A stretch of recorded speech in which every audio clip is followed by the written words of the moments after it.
welcome to Fireside Book Review with Rebuilt Wellness. I'm your host, Josh. Now, you might notice my fire is a little bit shy, but I have my bait set up. I've been trying to catch me some of that wildfire I've been hearing so much about. I certainly hope it works, because it is getting a little bit chilly out here. But while we wait for my prey to show up, let's talk about A Man's Search for Meaning by Viktor Frankl. Now I know, sex and men and women and boys and girls and aunts and uncles, it's a confusing topic right now. So before we take to Twitter, I assure you, it could be a man's search for meaning, a woman's search, a boy, it's a girl, a they, a them, a who, a what, a how, and when. Search for meaning. So, now that we got that ugliness out of the way, let's talk a little bit about Viktor Frankl. So Viktor Frankl kind of had a rough life. How do I say this delicately? He was a Jewish man at a time when it was not good to be a Jewish man. And if we know anything about history, we pretty much know that he was in an internment camp during the Holocaust. Not a great place to be. A place where you think, well, I don't really want to be here. Maybe I can find a way to kill myself, or I can lay down and die. And some people did. He talks in here through his own experience where some fellow prisoners just did that.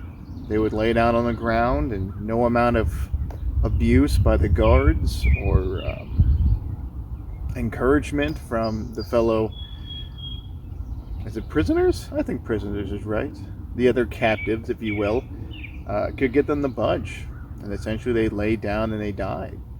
And he witnessed all this. And on the other side, he also witnessed people essentially waking up each morning and going to bed each night and waking up the next morning. And he started wondering, what separates the two? The man who gets up, lays down, and dies, compared to the person who's willing to just keep pushing and going on.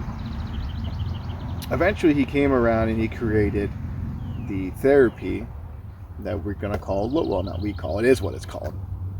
It's called logotherapy. And essentially logotherapy is about trying to find basically meaning.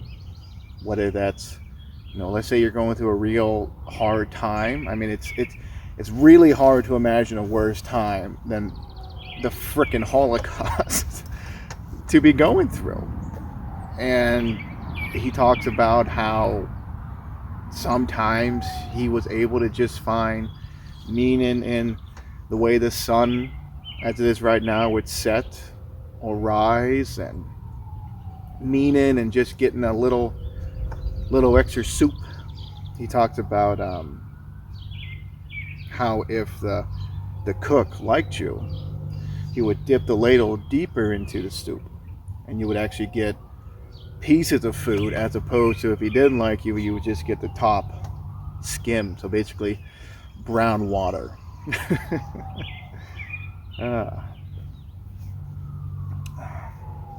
So we can touch on a few things.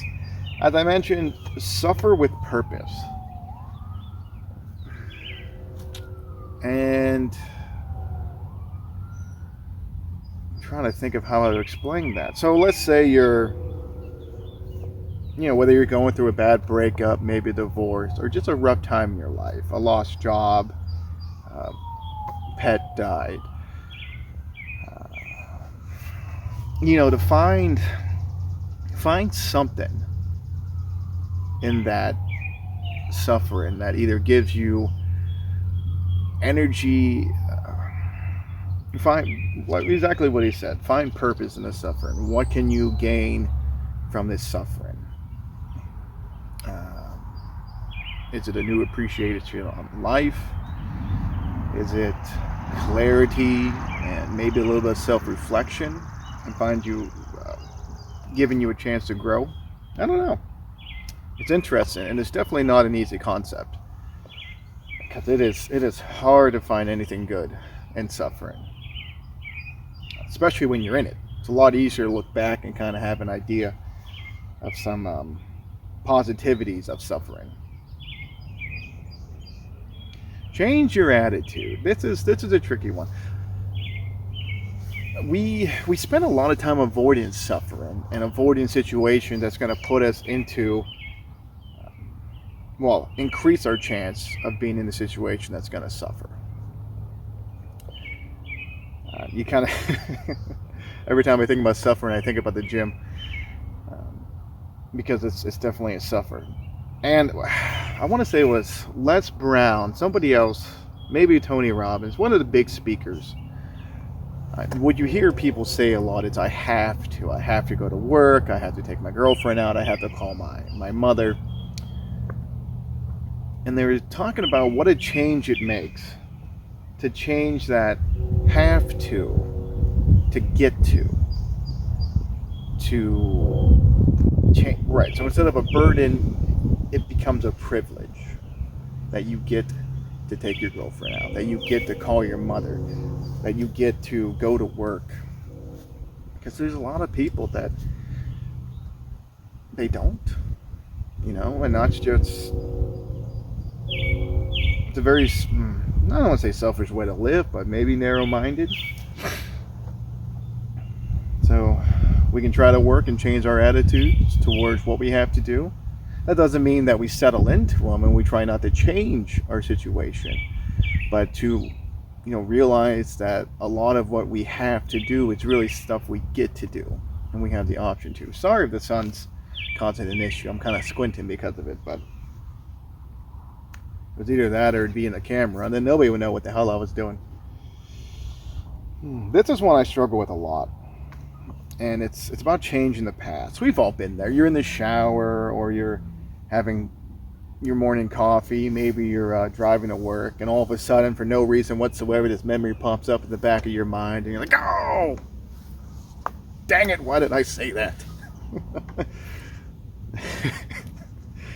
Why did I text her this? Why did I send that person that picture? And those feelings, it comes right back, like you just freaking did it.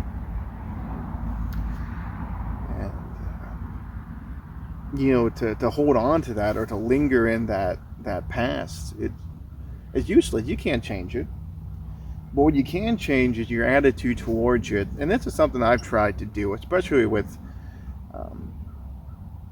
anytime I fail. So whether that's a relationship, whether that's a job, or a goal, is what can I gain from this? So, let's see. With exes are easy, because you're always like, okay, where did I screw up? Well, obviously I shouldn't have done that. I probably shouldn't have, I can't think of a good example. I'm sorry, I'm tired. Exes are a great one. Jobs, like, let's say you get fired, and you're like, well, I understand why I got fired, because I, was doing wheelies in the forklift, even though I was told not to. And, next time I have the opportunity to drive a forklift, if I want to keep the job, maybe I shouldn't do that. And so it presents a good opportunity. Our past presents a wonderful opportunity to look back and to grow and to change ourselves. So Les Brown has a wonderful quote that I really enjoy, where he was saying, essentially, people are out there getting mad for things that they've done. But if you're not that same person today, you wouldn't do that again, then you're essentially blaming an innocent man. And I think that's very, powerful. It's something that we probably should keep in mind. I'm not the person I was yesterday. I'm definitely not the person I was 10 years ago. And don't get me wrong, I'm going to find all kinds of new ways to make an ass out of myself and put myself into bad situations. But ideally, they won't be the same shit that I did before. So, change your attitude towards your past.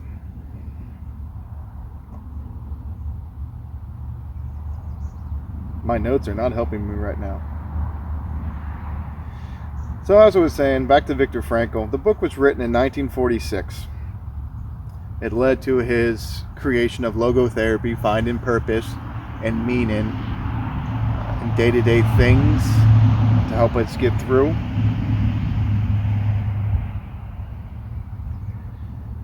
Essentially, so it's not so much meaning, like I don't think deep necessarily. Don't think deep meaning, but think maybe purpose, or it could be small as long as it gives you a purpose or a feeling. So, if you're working for your family, or if you're working, to move out, or actually, those are probably the big ones. I mean, find those little purposes. Maybe it's to eat, or it's to take a vacation, it's to look great in your bikini, or in my case, a Speedo. But you kind of make those things, as the sun is blinding me, make those things your sun. It's there. It's so bright that it's almost impossible not to focus on it. Don't, because you'll go blind, but focus on your purpose. And it can warm you. It gives you light, energy. Doesn't got to be as big as the sun, but you get the idea of what I'm going for here. Essentially, a lot of it is love. Finding somebody to love, or even loving yourself. Having the courage to go on, to find purpose, to pursue it, and to, what was the quote? Crap, I'm going to forget it. But to carry suffering and fear and discomfort, and even shame, to carry those things with courage and strength, and being able to be humble are some of the most powerful things that a person can do. Theodore Roosevelt was a big one. He has a whole speech dedicated to it, but it was about the man in the arena.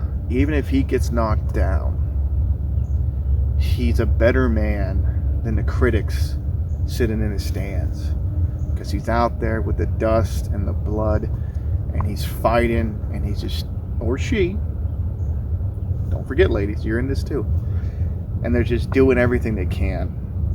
And that it's such a more meaningful life than to sit back and to criticize somebody who's doing something that they want to do, regardless of if they fall down. There's a lot of powerful quotes in this book that I really enjoy.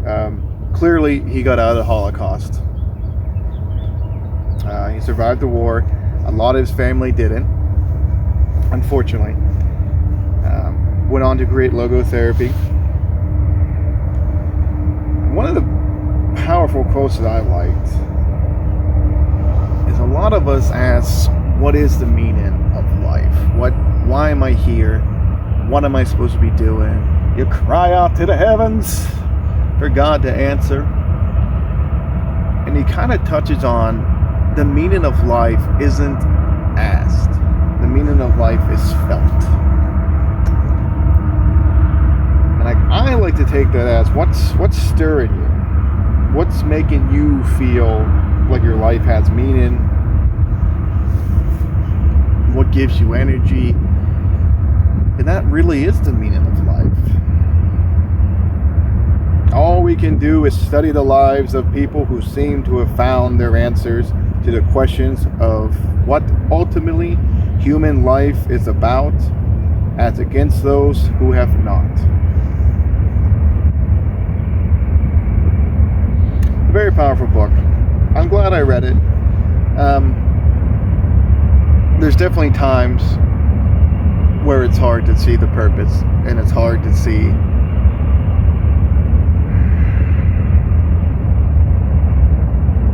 hard to believe sometimes that what we're doing is really worth anything, that the 9 to 5 that we hate doing is really going to be able to provide us with the future or take us to the next step. That saving money is ever going to come, and that we're going to be able to move on and do what we really want. That loved one that you're waiting for, your significant other, is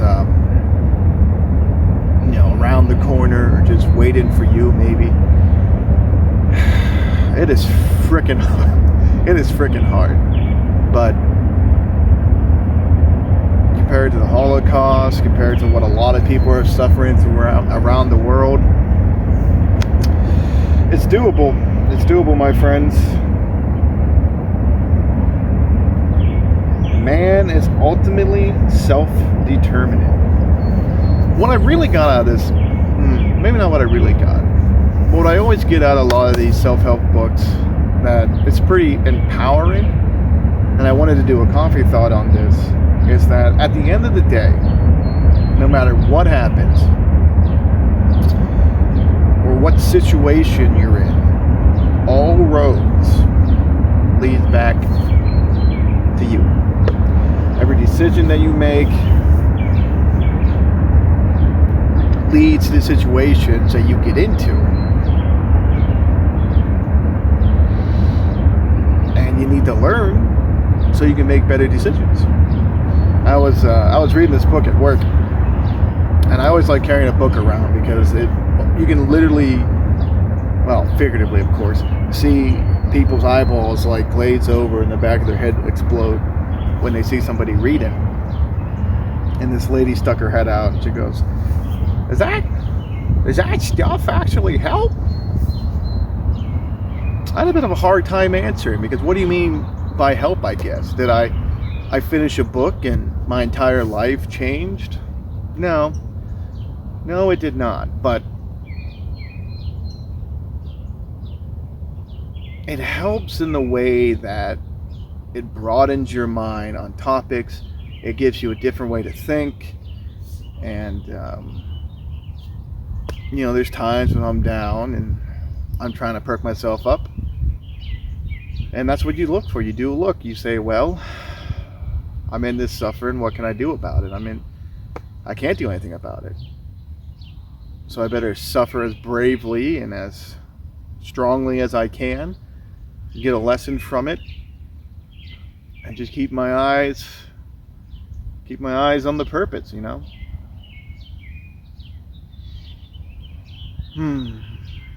And maybe like the sun, the purpose is too far away and we'll never reach it, but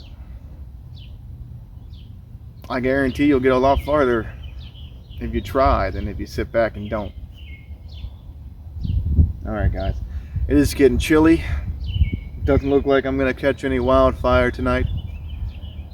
So thanks for being here with Rebuilt Wellness Fireside Book Review. Run out and grab yourself a copy of Viktor Frankl, A Man's Search for Meaning. At the very least, maybe you'll realize your life isn't quite as bad, and it could definitely get a lot worse and a lot uglier, and we could have to go through a lot more suffering if we weren't so blessed. Have a great one, guys. Check out the channel. Check out the Facebook group, Rebuilt Wellness again, and I'll see you next time.